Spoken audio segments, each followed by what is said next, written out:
Welcome, everyone, to Life Beyond 6 Feet. I'm Damien from RKB Paranormal, and this week I have a very special guest. I have another podcast host joining us this week. I have Mr. Jordan Cline from Fireside Paranormal Podcast. Jordan, welcome to Life Beyond 6 Feet, man. Hey. Thank you. Hey. Really looking forward to this. This is going to be a fun one.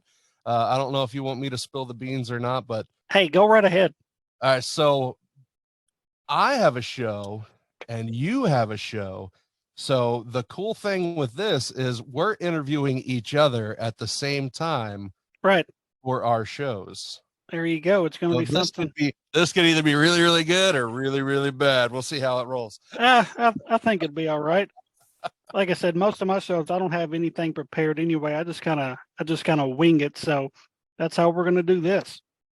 Sounds perfect. All right, man. Well, I want to go ahead and jump right in. So how did you kind of get started down this path of podcasting about the paranormal? Oh man. So you want like the long story or you want me to keep it short? Hey, you can give me whatever version you feel necessary, buddy. All right, I'll try to keep it excuse me, I'll try to keep it under 20 minutes. No. So I had a cousin, well, I still have a cousin, his name's Nick, and he was in college at the time. He was doing a class on tourism. Mm-hmm. Right. And I guess they were pulling topics out of the hat, and his just happened to be paranormal tourism. Okay. Right.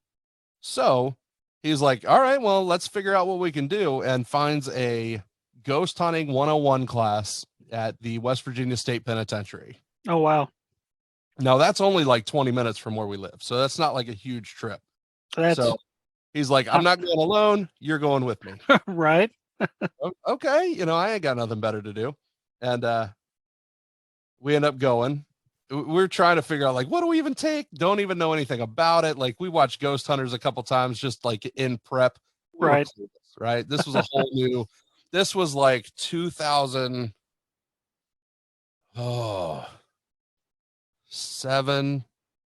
somewhere between 2006, 2008, somewhere around that time. Okay. Right. I even want to say 2006.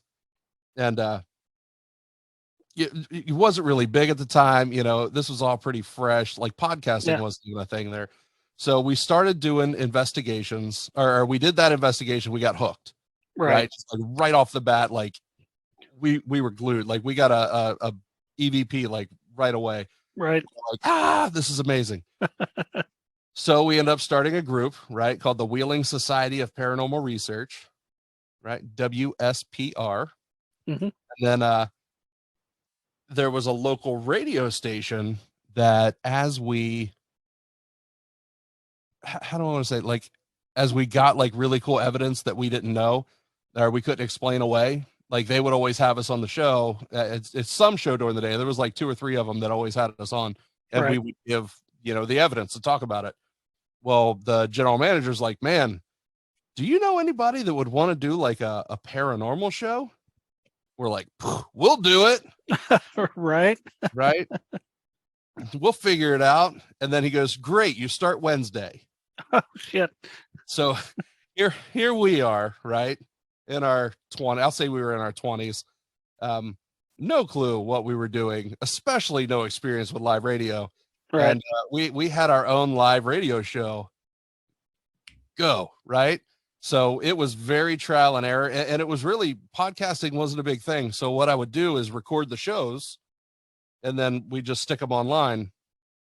And then, like we found like a podcast, Libsyn. I've used Libsyn since 2008. Great company. Quick plug, use code Fireside for 2 free months of hosting. But I've used them since 2008, and really just recorded the live shows and stuck them out there. We did that for several years, and then I took like a 9-year hiatus, 8-9 year hiatus, started having kids, moved away, and when I moved back to West Virginia, that radio station had reached out, and then another guy that was on the radio station had reached out on a separate project, and I was like, I'm just gonna start the show back up. Right. And then, okay, so the I'm talking all kinds of circles. It's late. the group was called WSPR, and then the show we had was called Whisper. Right. Right. So Whispers Radio, that's how the name came. And then when I was redoing it, they were like, hey, don't have anything that, was associated with the previous radio station. So I chose Fireside. There you go. Now, when you took that hiatus, were you still kind of intrigued by the paranormal? Did you still investigate, or did you just like stop completely? Oh man, this is going to sound horrible, but I was so distracted. I mean, I have 4 small kids. Right. So like, yeah, I love horror movies and things like that, but really the big, like in-depth investigation kind of stuff, I didn't have the time to follow. Oh, right? I understand, but the 4 kids, it definitely got to take a back seat to that. So They're all like 2 years apart. So like, there's a huge span where we did not sleep. Like we haven't slept in years. Right. Which, you would think as an investigator, that would be really good. But, like, yeah, like didn't follow much, didn't really connect. But I always had people reaching out like, what does this mean? What does this mean? Hey, look at this picture. Like that never stopped. Right. So like after, close to a decade, like I was still getting these messages. Right. So it was still kind of there, but it wasn't there like mainstream. It was just kind of dangling in the back of your head, and it sounds like it was just kind of meant to be because it was still kind of there for you. Yeah, I made some really good connections with folks. A lot. I'm all about networking. I love talking to people. I love meeting new people and building those relationships. And some of those folks, like I just we ended up adding on Facebook. This was the time before like social media wasn't what it is now. Right. So when you would make connections with folks, you were talking to them on the phone. Like,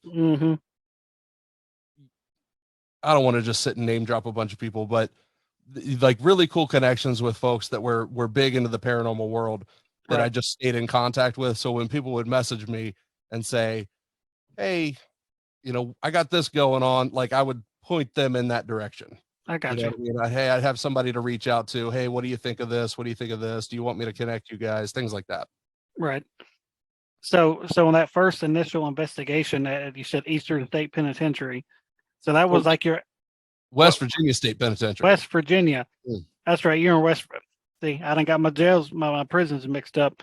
You of all people should know better than that, right?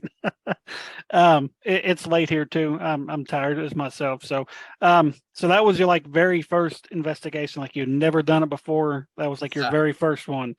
Yeah. And that's a hell of a place to start out at. So. Right. How many people can say they cut their teeth at the penitentiary, right? Right. That's kind of like us. We started ours at Brushy Mountain Penitentiary here in Tennessee. So we have that similarity. So other than some cool EVPs, what was like your overall experience there? Oh, have you ever been? I've not been. It is. I mean, you've seen pictures. Oh yeah. Okay, so for those of you listening, this place is like a Gothic castle. Mm-hmm. It is huge and just, I don't want to say wonderful because a lot of bad happened there, right? Right. But it is in what's the word you would say? It wouldn't be in awe. It just it takes you back. Like you look at it, and it looks like you're going back in time. Mm-hmm. It's just this huge Gothic looking castle. Right. The place is fantastic. You go in, it looks like it's been shut down forever. It was only just closed in the 90s, right? But just everything looks so old. Does that date me? No, not at all. I don't think you're much older than I am. So does that date me? No. So you go in there. I mean, you do like the classroom part and what we did. Sherry Brake, she's the one that led the class. She is, man, I know at the time she's award winning on her ghost hunt. She runs Haunted Heartland tours. And I mean, they do different countries, not only, in the area, but I mean, they do Ireland tours and Scotland tour. I mean, she is well deserved of every accolade she's gotten. Right. And we were blessed to be in her. I think she's written like 30 books. Oh, wow. She's amazing. And we were blessed to learn by her. So after, we learned what everything did and what the terms were, we'd go on like a little tour of what the place is, and then, set loose on an investigation for the rest of the night. And there's one instance, I've told this several times. I know on our Patreon, I've told the story a few times, but let's see, the North Hall at the penitentiary is where they put like the worst of the worst. Right. Right. Those were like the really bad guys they stuck there. And hold on just a second. My fire department radio is going off. Uh-oh. I'll try. Can you hear that coming through? Yeah. Yeah. Okay. Now I get that shut off. Sorry for the interruption there, folks. So we were in that part of the hallway, and okay, so again, the equipment was a lot different back then than it is now. People nowadays have all kinds of cool toys and things. Right. You know what I mean? Like, I mean, what do you guys like? The cat balls and different techniques. Like, it was very rudimentary. Right. We had like dowsing rods and crystals on string and like, oh no. Right on, came unplugged. I got too excited. There we go. You're back. I'm so unprofessional tonight. You're never going to have me back on. Goodness gracious. Oh. I blame it on the Super Bowl. I blame it on all the UFOs that are flying around right now. Right. That's some crazy stuff. But in North Hall, like the only equipment I had, I think I had like an EMF meter in one hand, and I had like a handheld camcorder in the other, just with like night vision on. Right. Because like I couldn't, I didn't even have one of those headlamp flashlight deals. Like so I couldn't hold a flashlight. I was just like walking around with night vision. Right. And probably like 900 foot into this hallway, and all of a sudden like the EMF just goes wee. And like you could see like the camera. Thank God I had the little wristband around, because you could just see the camera drop, and like man, my feet, and you hear me go Nick, and my feet like. Oh, it's great. All right, so you wanna throw a couple of questions out at me?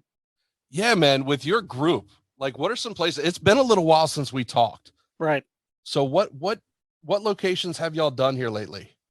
Here lately, just a few weeks ago, we were back at the Old Stone Jail in Franklin, Kentucky. That was our second visit there. First time we went, it was kind of one of those dead nights, but this night, actually before that was we actually got started investigating. Me and Josh did a live stream interview with the team that kind of oversees the investigations there, and that was my first time ever doing a live stream interview.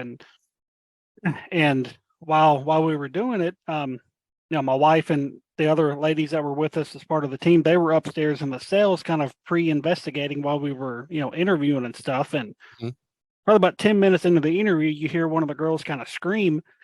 And I'm like, oh man. So I got up to make sure everything was okay. And come to find out, during that whole time we were interviewing, they were getting their hair pulled. They were, having breathing on their neck, and they were just kind of freaking out. And the one that screamed, she actually had made the comment that, I like my hair pulled, ha ha ha. And it wasn't just a couple minutes later, she had her hair pulled pretty good. So, oh gosh, no. And so it kind of spooked her a little bit, but excuse me. Throughout the night, it was just, kind of a slow night kind of to begin with. And then we did a Estes session up in one of the cells, Josh did, and we're going to use our spirit box, and it was dead. And I was like, well, he's like, I'll just use necrophonic on my phone. So he pulls out his phone, and, he's doing his thing, and just out of nowhere, this song starts playing. It was probably like half a second of a song. Right. And I where the hell did that come from? And after the fact, I was thinking about it, if that would have been somebody's cell phone, they moved around, it turned their phone on in their pocket, whatever, it would have played longer than it did, because they would have had to pull it out of their pocket, unlock it, get on there and stop it. This So it literally wasn't from the app. It wasn't from the app that you were using. was not from the app, was not from any of our cell phones. It's like I said, it would have played for at least a good 6, 7 seconds. Oh, It played maybe half a second. And I was like, well, that's really weird. We couldn't figure it out. And then at the end, Josh pulled himself out of the session. He's like, man, there's some crazy stuff coming through. Then all of a sudden we start hearing the staticky stuff from the spirit box. I'm like, what is that? And I pulled it out. It had been in my pocket for probably 30 minutes. There's no lights on. None of the numbers on the screen are on. Like I'm pounding the power button to turn it off, and it just is doing that staticky sound. oh Like wow. we had to take the batteries out of it for it to stop. And so again, my thinking, I'm like, man, if this had any juice left in these batteries, it should have probably turned on while I was walking around, right? Yeah. I was standing perfectly still when this thing just turned on. And, we were kind of tripped out by that too. And so to end the night, I was doing an Estes session in that same cell, using the necrophonic on my phone. And that right at the very end, it just got completely quiet. Like nothing was coming through, no voices, no static, no kind of noise. And I just, in the snap of my fingers, I like started bawling, like tears rolling down my face. Really? Yes. And it was to the point where Josh had to come in and pretty much just pick me up out of the chair and drag me out because I didn't want to leave that cell. Wow. It was pretty wild. And so yeah, we went. That was our second time there, and then back in December, we went to Rose Opera House up in Kentucky. That was a pretty active night. All right. So I want to ask you a question before you jump into another investigation. Uh-huh. Okay. First, what is your live stream interview? What were you doing? What does that mean? We was just we were using StreamYard, and I was streaming the interview as it was happening through Facebook. So you were interviewing for your show, right? Yes. Or were you doing something? Okay. I was doing it for the show, and actually, it's posted for everybody to listen to on the. Okay. Yeah, the team, they just offered. They're like, won't you guys come up here, interview us here? We'll do a live stream, and then you guys can investigate afterwards. I was like, hey, Okay. I'm all for it. Okay, that's fun. That's fun. And then, so like that Estes session, that's something that's new and was not around when I was, actively doing investigations. Right. I don't know if I've told you this yet, but I am a chicken. Right? Like, I don't think that's one thing. And, I've had like young folks on my show that's like, that's their go-to. And like, I can't imagine, because you go to a lot of prisons. Right? Yeah. And you just like blindfold yourselves and earmuffs, and you're like, you know what? Yeah. I'm gonna do like the craziest friggin' thing ever. Right. In an investigation in a haunted location. Like, I'm still like, all right, I got my flashlight in my hand because it's gonna be super dark. No, we don't have flashlights with us either. My wife normally carries one, but everybody else. So what do you do? If I need to see, I'll pull my phone out real quick and turn the flashlight on my phone. But normally, I'll just walking around in the dark. Yeah, I'm looking at the screen on the camera on the night vision. Okay, so you have something. Yeah, but like that's insane. And see what makes the Estes method more interesting when Josh does it is he would normally handcuff him.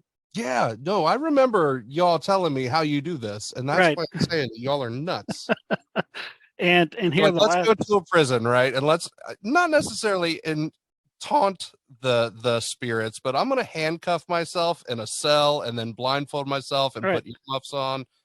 Well, here it's nothing. The last couple of times he's wore leg shackles too.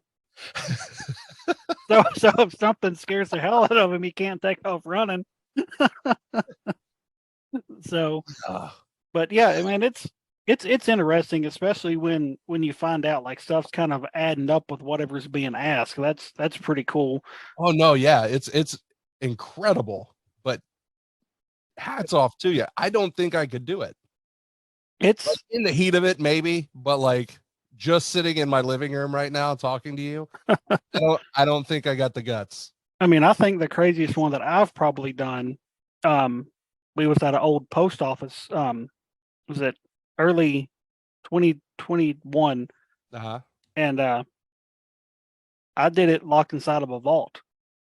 Like I couldn't get out until they opened the door, let me out. So it What if was something happened? Like, what if apocalypse happened, like at that split second, and like so, rapture comes, like everybody's gone, and you're just like stuck in the vault. Like, you know, I guess I'm gonna just stand there and starve to death, I guess. that's just where my brain goes every time. But see what was crazy when I was locked in that vault, I came out with 3 scratches on the back of my neck. Really? Yeah, and it was pretty wild. Mm, like when something like that happened, like did you smell anything? Did you hear anything? Did you feel anything? Were you sick to your stomach? Like what was going on? No, it was just it kept feeling like something was behind me. The only thing that was in that room with me, I think, was like a big, like old safe. Like that was the only other thing in this room. And it just kept feeling like there was somebody behind me. And I eventually, I kept looking behind me. Of course, I can't see nothing because I have the camera set up stationary. So I'm pure darkness. I can't see nothing. And eventually my neck starts burning. And that's when I'm like, you know what, I'm done. I got to get out of here. And I'm kicking the door trying to get out. And when Josh opens the door, he's like, "What's going on?" I was like, "I don't know." I was like, "But my neck is burning." And when he looks at my neck, there's three. It's not. They weren't huge scratch marks, but they were three little scratch marks in the middle of my neck. So you And didn't feel like a scratch. You no, felt a hot sensation yeah, going. just like my neck was burning. And you know, going back watching the video because I was like, well, maybe maybe I did scratch my neck at some point while I was in there. Like I never touched my neck, Mm. and so it was. And what's crazy about that place is during our walkthrough that night, two other team members got scratched on their neck too. Same location. Same location during the walkthrough. Like we were, I mean, people were showing us around, and our one teammate, he was like, "Man, my neck's kind of burning," and I look at his neck, and it's all down the side of his neck. Oh man. And probably wasn't 10 minutes later, our oldest son was with us that night. He started saying that his neck was kind of feeling weird. Pulled the flashlight up, and you could see it forming on his neck. All right. So I got to ask you here, Squirrel, how old's your son? He'll be 16 in August. So right now he's 15. Okay. How long has he been doing investigations with you? He's been on one, two, I think four. Okay. So like just starting out. Yeah, we officially made him a team member after our last investigation. Okay, that's exciting. Yeah, he was at the jail when all the girls were screaming up there. He was up there with them, and he was like, "Yeah, there was some crazy stuff going on up here." So, but we've between me and my wife, we've decided, we're not going to take him to a place that's known for like bad stuff happening, or like we're not going to take him somewhere bad.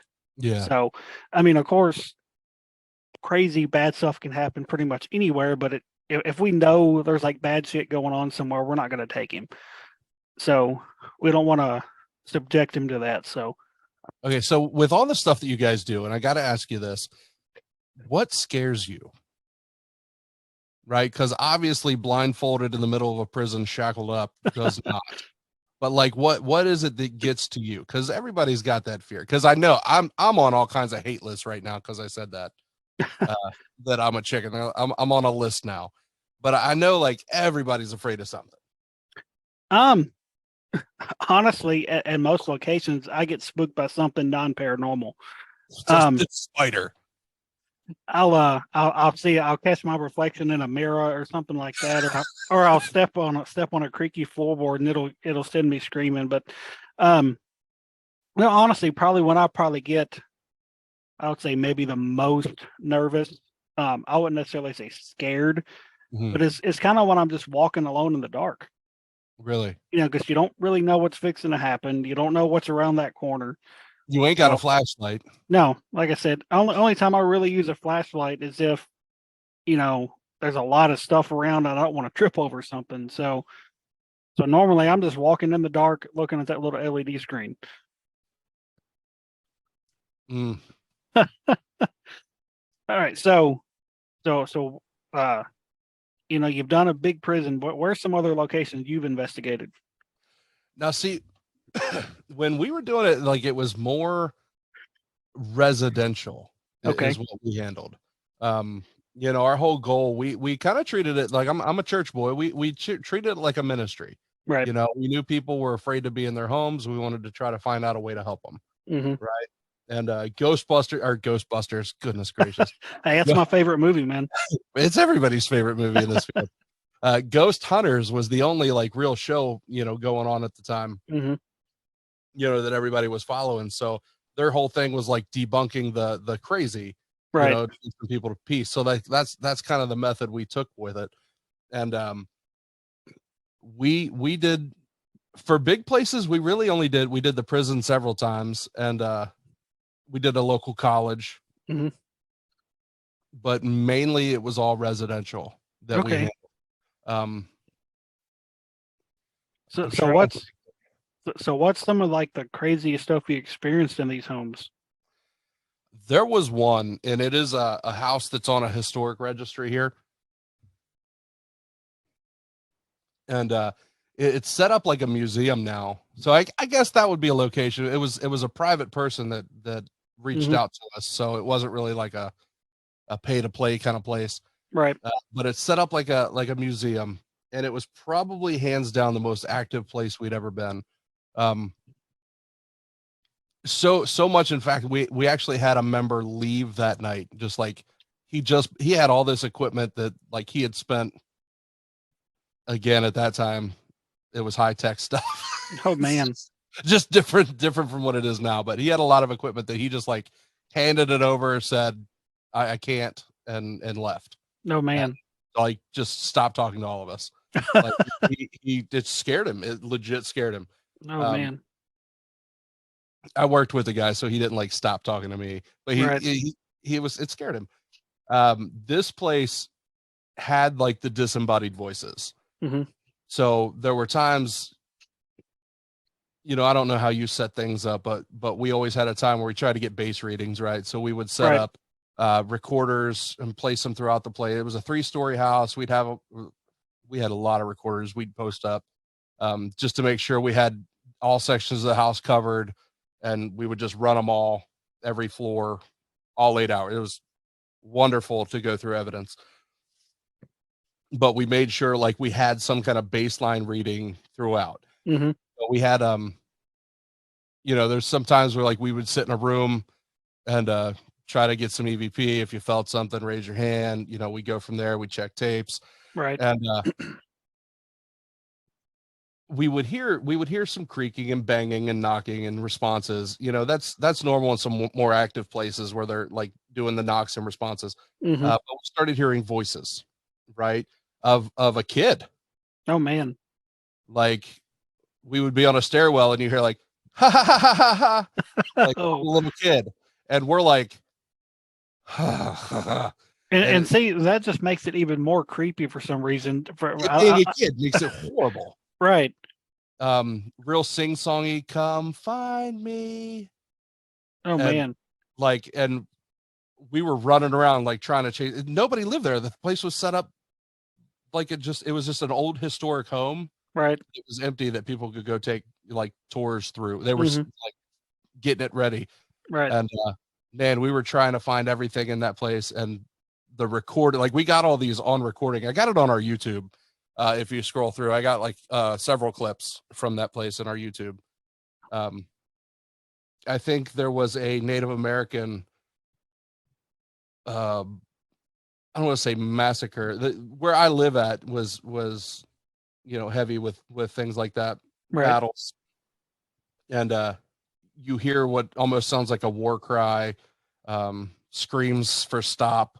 Oh, but man. Like in history, there was a family that was killed there. Oh. So you kind of hear it all play through. So I'm a big believer that a lot of hauntings are residual. Right. Now, we were getting knockings and things like that, but who's to say it was really in response to us and not just a residual knocking that was going on? But you could definitely tell the spirits that we were hearing especially in that tape, both audible and not, was playing out a scene of some kind. Right. Right. We were just a part of it at the time. It was incredibly crazy.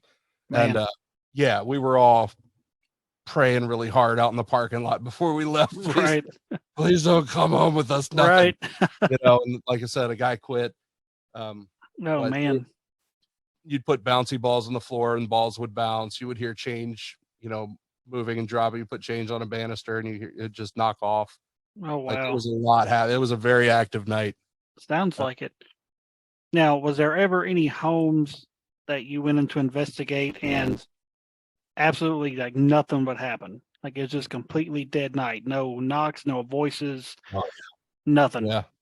Oh, for sure. Now, how did you go about handling that?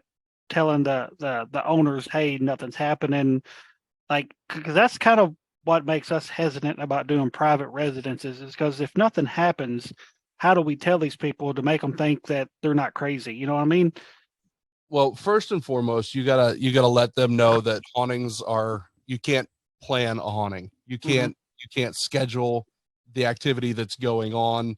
Right. Even for them, if you say, hey, does something happen at the same time every single night of the week? They'll say no. But throughout the week we do have things happen, right? So nothing is on a set schedule. And let them know, hey, we can be in here and we're going to do a very thorough investigation. We might catch nothing at all. That happens because you can't plan it. If we do find some things that are interesting, obviously we can come back if you're still getting things, and we can try different nights of the week. We can try different times, different moon phases, anything to have a shot at getting something, right? So it might be a place that we do a couple times. Right. With, how do I want to say it? Because you got to be gentle with the people, because people are calling you because they're afraid. Right. Right. So you can't just go in there like gung ho. You can't go in there like trying to taunt a spirit, or, I mean, you got to figure, like, my 4-year-old is scared in his bedroom. And then you go in there, like, rip your shirt off and be like, come at me, bro. Like, right. Yeah, it's going to wait till you leave. And then, like, that little kid still has to sleep in that room. Right. So everything you do has to be taken, in consideration with really kid gloves. Be thorough in everything you check. A lot of times we would go into places that we weren't finding anything, but there was one house that we were in. I mean, they were having all kinds of crazy dreams, just really weird experiences their home. And the reason that EMF detectors were a big deal when investigations were coming out is literally the radiation coming from wires. And we were going through their home, and where their bed was, I mean, it was just a lot. There was the fuse box there. There was so much happening that it was setting the alarm off, and it was higher. They had a higher rating. And I was like, hey, just for the sake of trying, move your bed to the other side of the room. Right. And just see if it does something. And for them, it helped, but nobody is going to tell them that unless they ask. Right. If you didn't like look at it, they'd have never thought of that. And here they were terrified of what might be. I think most people are afraid of the unknown. And if there's no explanations, the mind wonders. Right. Right. So it does help. Sometimes you don't find anything, but you could find some peace. Right. Hey, your pipes are really loud. Right. Gee, this is an old house that runs off a boiler system. That banging and clacking and nastiness downstairs is just that thing running. Right. They're just loud. Right. Nothing's happening. Nobody's being beat to death downstairs. Right. It's just the noises it makes. Now, was there ever any cases where what they were telling you was going on was just so outrageous and you were just like, I think I have to pass on this? Because when we first started out, we got 3-4 different messages from people that was telling us some stuff that I'm like, we are definitely not equipped for this. I'm like, it sounds like you need to call an exorcist. Was there ever any cases like that where you were just like, we can't handle that? No, we really didn't get anything like that. I'm trying to think. Again, people's minds tend to wander. Mm-hmm. So everything is kind of, man, I don't want to diminish anybody because I know like out there somebody's going through something. I don't want to make it seem like it's less than. Right. Sometimes there's an explanation Mm-hmm. for things that are going on, right? And our brains, especially, man, especially if we spend a lot of time consuming like horror and paranormal and true crime, our gut reaction is going there, Mm-hmm.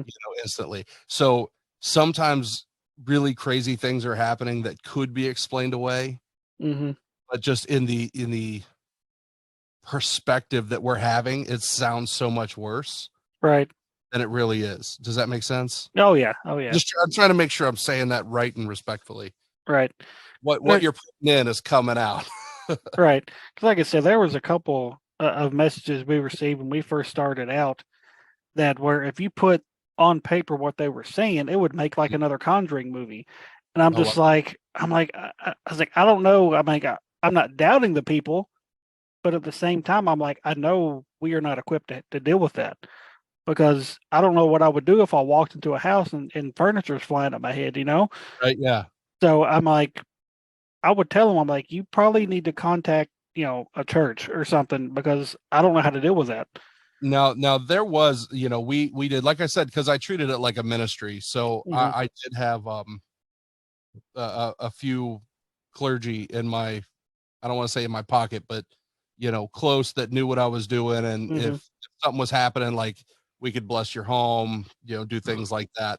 Right. Again, it goes as far as networking, right? Like I said, I was really good at networking. So one of the folks, I'll name drop him, Dwayne Claude, who is a demonologist and just an amazing guy all around. He was always somebody that no matter what was going on, I could reach out and he could be either advice or mentorship or just something going on that I could pass through and say, hey, this is what's happening. What are your thoughts? Is this something? Is this not? And it was somebody good that wasn't attached to the situation that Hmm. you could run things by. I think a good network would definitely help, especially if you're wanting to go inside residential places to build Hmm. up a behind the scenes type team, Right. because you're not going to know everything. You're not going to have the answers for everything. But if you know somebody that might know something, or know somebody who might know somebody that might know something. Right. Right. Now back to what I was talking about a few minutes ago since we last talked. Like I said, we went to Rose Opera House up in Kentucky. Yeah. That was a pretty crazy active night. We've actually been lucky since we started this team to not really have very many dead nights. It always seems to be pretty active everywhere we go.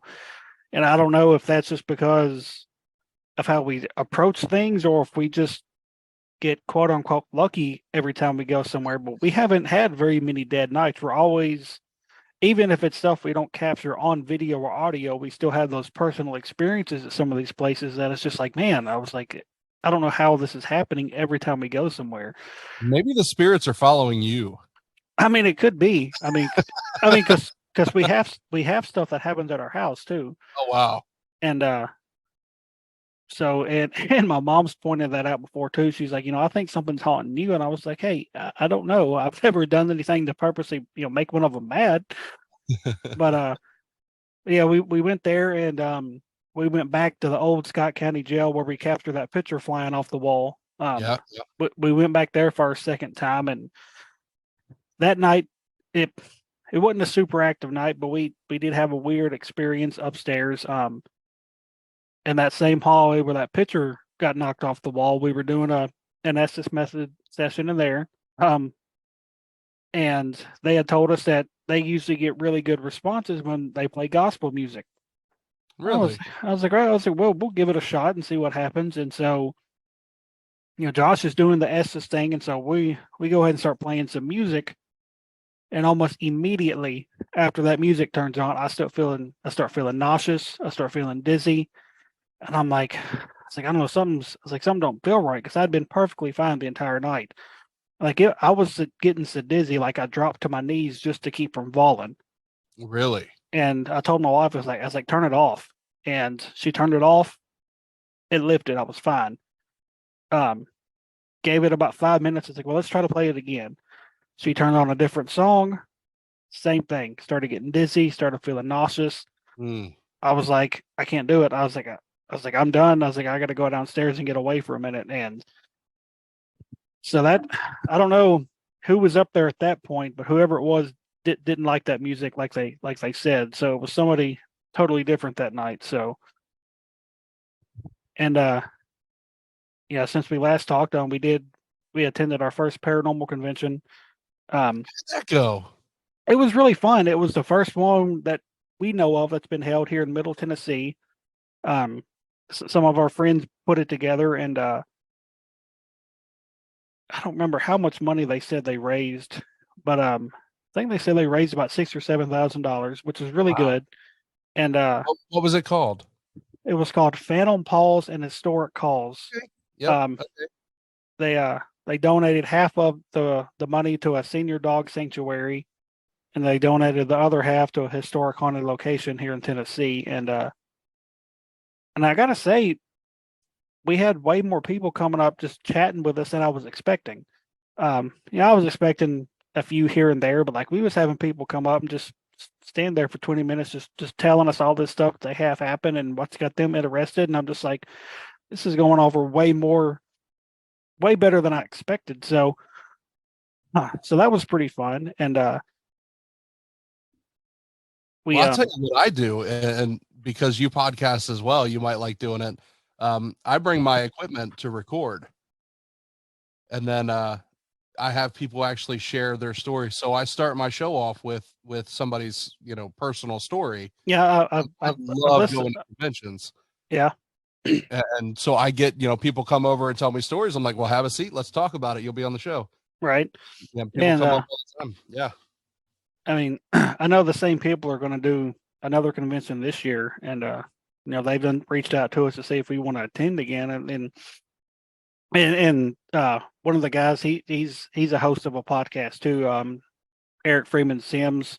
Mhm. He does the Unseen Paranormal Podcast, Very and cool. he was like, well, how about if you attend this year? He's like, you can have one table set up for your team and another table set up for the podcast, and just kind of promote both of them. I was like, yeah, I was like, that's a pretty good idea. So, we did that, and we went to another jail back in the summer, and we went to an old funeral home during the summer. So How active was that? the funeral home, Yeah. it was pretty wild. I gotta admit, There's a lot of really hard emotions there. it was. I mean, just the beginning of the night. It wasn't even completely dark yet. We were just kind of doing a walkthrough, kind of getting a feel for the place. Yeah. And I was just already filming. I was like, just in case. And we hit this spot in one of the hallways, and Josh and my wife Kelly are both like, there's something off about this hallway. Like there's just something that doesn't feel right. And after about 2 or 3 minutes, you just kind of see Josh kind of just zones out, right? And he just seems slowly just slump over, and he's like just up against the wall. Oh. And I'm like, what is going on? And my wife's shaking him, trying to get him to snap out of it. And it takes another team member, Adam, to coming over. He's a bigger dude, and he kind of pops him on the arm and he snaps him out of it. They're like, what was that? He's like, I don't know. He was like, I just seen all these people in front of me. He's like, it had to be at least 50 people. And they were all asking me questions and saying all this stuff because he's kind of sensitive to some things. But he was like, I've never experienced this before. He was like, they were all dressed in like dresses and suits, kind of like they may have been in that funeral home at some point. And he was like, it was really weird. They all seemed like they were scared and kind of running from something. And he said he remembers hearing Kelly talking. He's like, but it sounded like she was on the other side of the house. And when he was kind of walking back through, I kind of noticed him rubbing his back. I was like, is your back okay? And he's like, yeah, just a little sore. And I pulled up a shirt, and there were some scratches on his back. And you could tell that they were fresh scratches because they were still fairly pink. And I don't know, man. I was like, something about this place. It's going to be an interesting night. And it was just like one thing after another that entire night. Yeah, I'm really, because you always talk about like prisons and hospitals both being very active because of all the emotions that happen Mm-hmm. there and all the things that have happened there. But funeral homes is another one. There's Mm-hmm. Yeah, lots of living people had very hard emotions there right. too. And it's like, even though nobody actually died there, it housed, so many people that had passed away that, Yeah, and fresh. right. And, like you said, all the different emotions that would come through that building from people being upset and everything else. It's just, it was an active night for us. So, I noticed you were on the cover of a magazine here recently. Yeah. How did that come about? Well, I don't know if you record video and I do. post it as well, I do. but I am really attractive.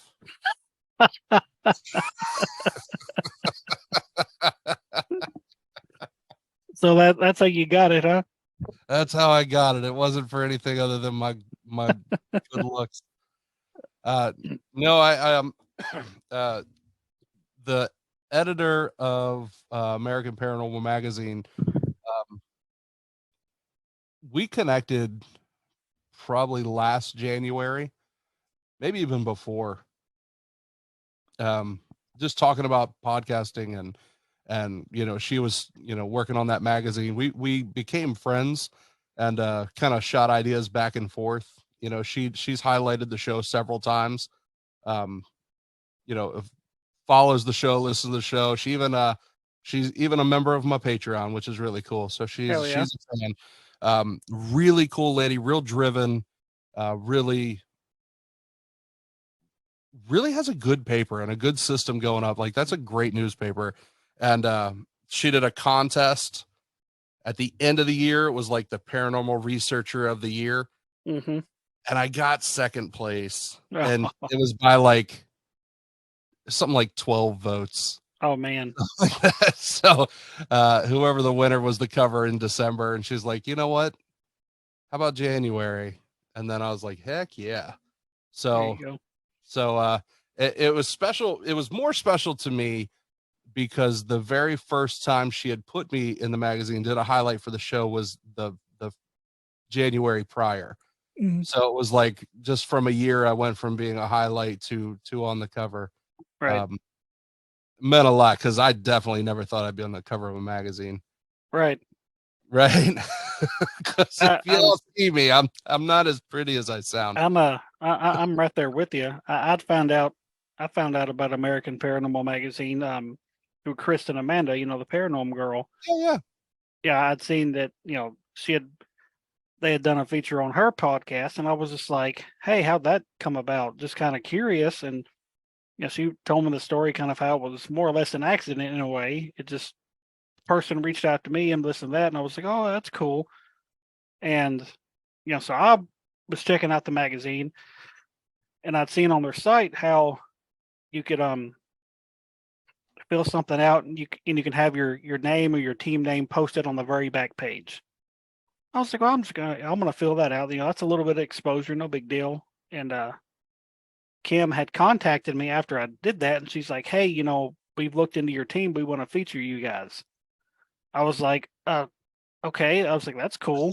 and so we were, featured in the October edition, and excuse me. And then when that came out and everything, I reached out to her again and asked if she wanted to be a guest on the show. And she was like, oh, that's, I appreciate it. That's just not really my thing, but I have since I got your attention, the magazine's, starting to do really well, and all kinds of people are wanting to be a part of it. So we're kind of expanding and going to start doing state editions. Mm-hmm. Yep. And she was like, how would you and your team like to be on one of the first covers of the Tennessee edition? Did you smile real big?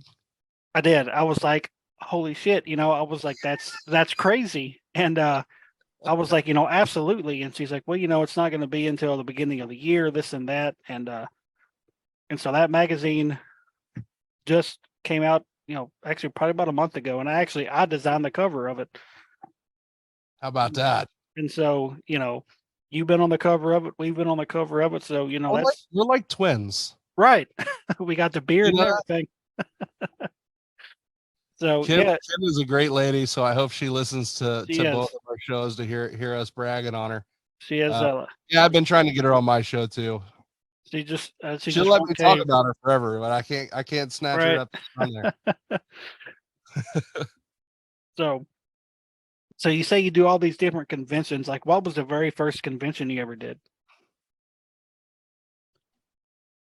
Oh, what did they call it? Hold on. Let me see if I can find it. It was called,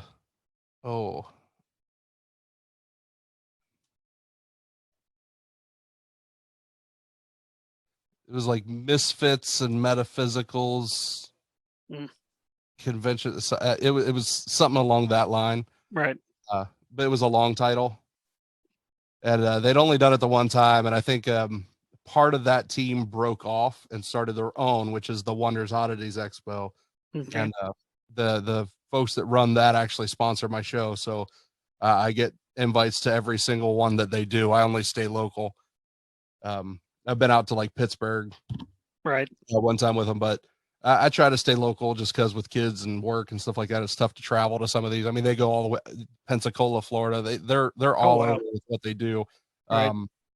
They do tattoo conventions. They got a tattoo convention coming up here, I believe in March at the penitentiary, where they're not only have like vendors, tattoo artists. They're doing like a dark carnival kind of theme to it. Like, it's going to be amazing. Oh, wow. So they go all out. They put on a really good show. They're great people. So all around, like, I love working with them. But they, like I said, they broke off from that original show that I had done. Right. I just followed with them. They, I think it's like once a quarter. I've been doing one about every quarter with them. And then I do, there is one in my brain. I wish my brain would work some days, man. It is called the Hidden Paranormal Convention, Expo. That is in Ohio. Okay. It's usually run by a team that does a lot of stuff at like Blennerhassett Island. Mm-hmm. And then the penitentiary does one itself called Paracon. I like to do that one.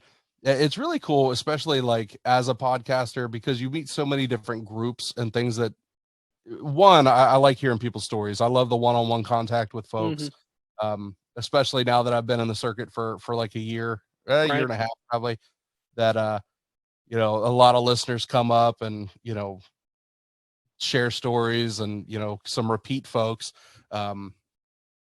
Just that face-to-face is really good. But then you got all these groups that come through, and then you get to like talk with them and network with them and highlight them on the show as well. And then there's some, I don't want to say like higher named people, but like folks that have been on like TV and things like that, that you can start networking with. Right. That really opens you up, opens some doors and things like that. So, I've made, friends with some of those folks too, that have been able to do some really cool things. So the fact that I could get them on my show, I'm like, right. I got to hang out with like Kalani Ghost Hunter, who's got like 1 million some followers on social media. Right. He lives like right down the road from us. So yeah, connect with him, get on some stuff. Yeah, I've tried. I've reached out to him for a few times and he never responds back. So I couldn't imagine, like, because I know, Lord, my huge following on TikTok, which is like 7,000 something. Like, I get alerts nonstop. So I couldn't imagine what somebody who's got a million. Like Yeah. his phone's got to constantly just be like bling bling bling bling bling Right. bling. Like I couldn't. That would give mine gives me anxiety. Right. My wife gets on me because my phone's just on silent all the time. Right. I couldn't imagine. And, Right. and I'm definitely a nobody, so I can't imagine. Oh, well, I've got one other question for you before we Okay. wrap this up. Do you have anything else for me, man? Oh, I could think of questions all night, but what you got? All right. Any plans to go back into investigating? Full time? No. Just here and there, private But residences, big places, just anything. but yeah, I'd love to. Is it Iron City Paranormal in Hmm. in Pittsburgh? Yeah, I've heard of Invited them. me. They invited me to do a show or an investigation with them overnight. I think it's in September. And yeah, like I plan on going. Hmm. I'm sure, I don't want to wait a year.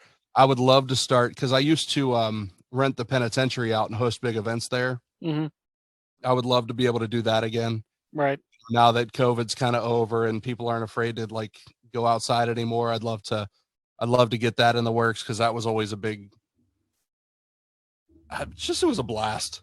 I'm sure. Yeah. This was a lot of fun. You get 20 people that are Right. just having a blast. Like I used to bring people in and do little presentations of what they do. Like I was talking about Dwayne Claude, who's a demonologist. He came in Right. and did a whole demonologist speech and played audio from real exorcisms right before going into the penitentiary. I Oh, think wow. that really set the tone. Right. I imagine. So I would like to do that again. To form a team and have to deal with all that. Hats off to you. I don't think I got it in me right now. That's a lot of work and a lot of screening through people because people are crazy. Right. Well, I love you all out there. I love every single one of you, but well, that's why my team consists of family and friends. So I ain't gotta.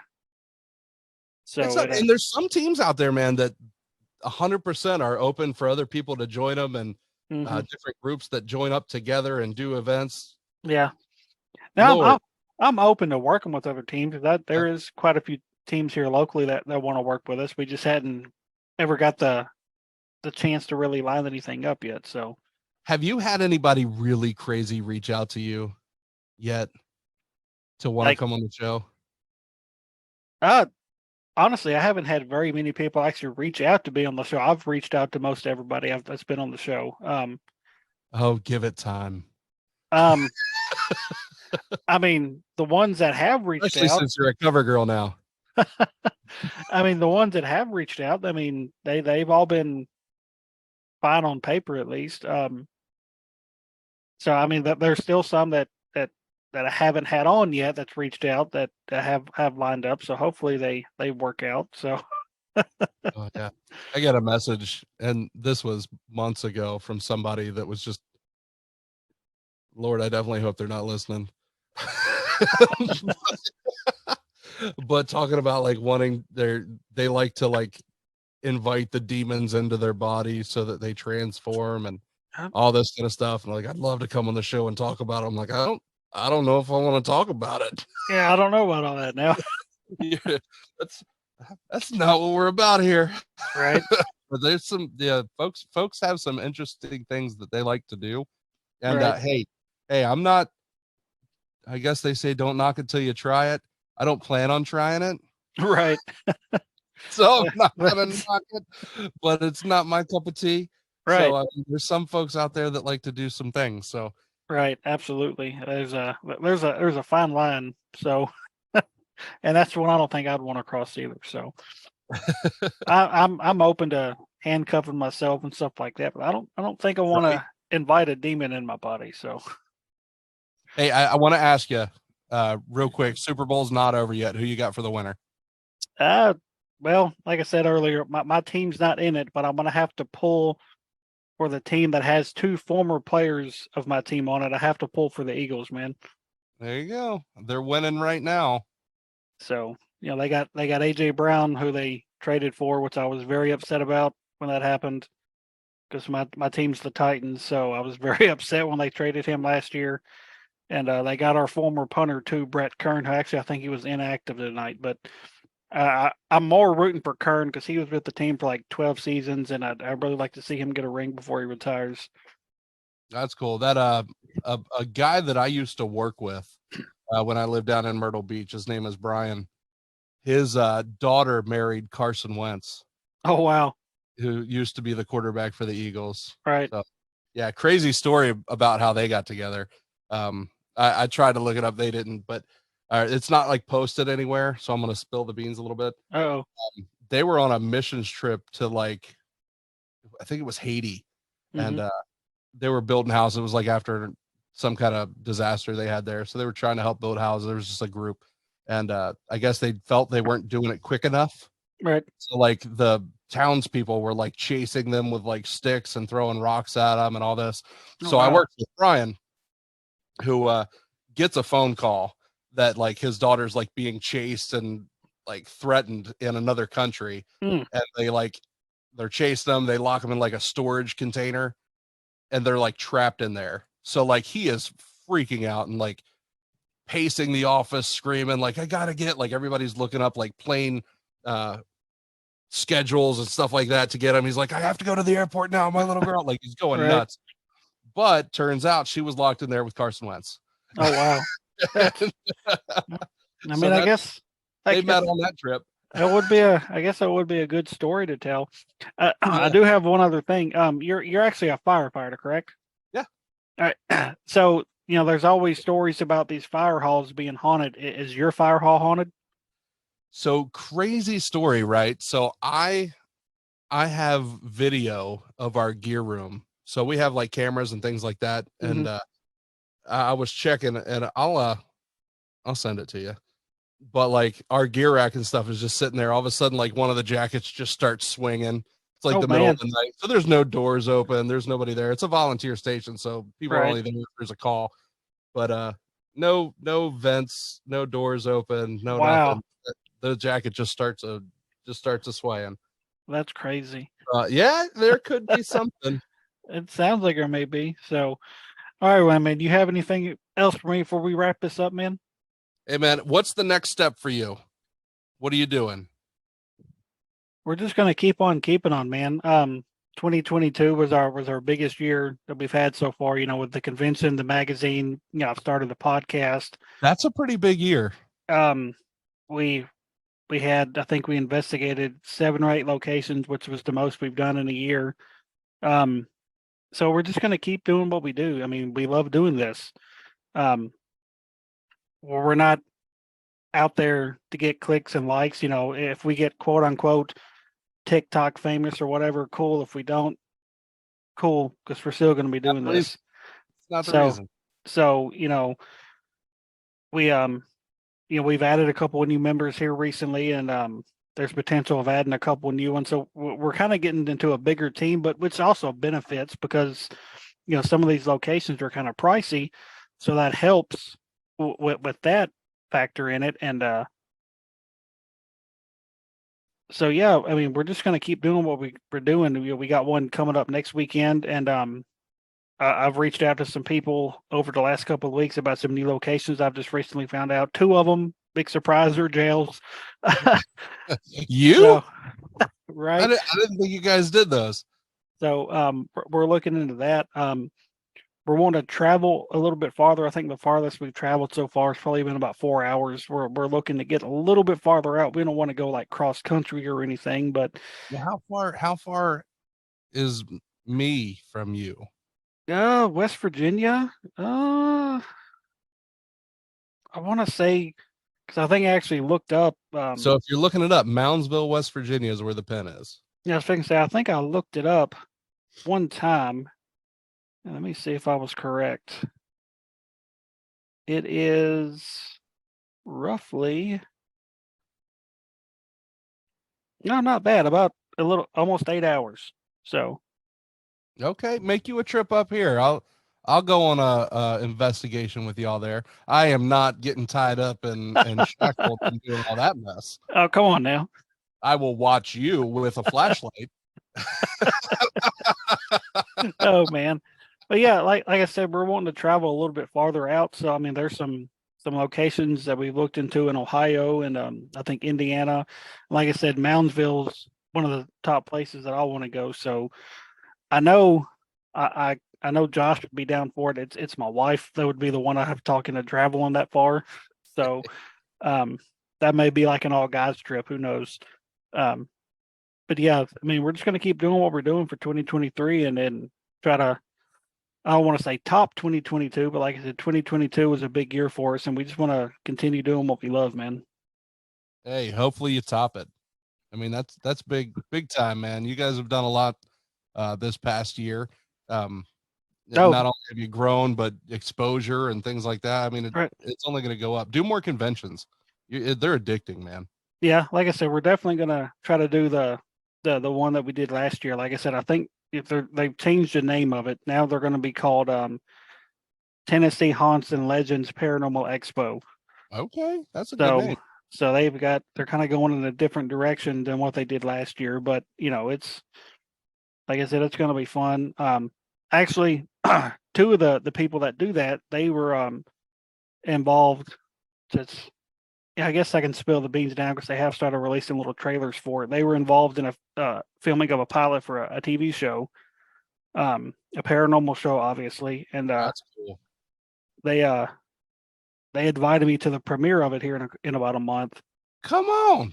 So I'm like, just I was like, shoot me, location and dates and stuff, and I was like, I'll be there. So What we, what is it on network or Netflix or I know is it shoot, what is it? Is it Tubi I or don't, Pluto that's been doing a lot of paranormal shows?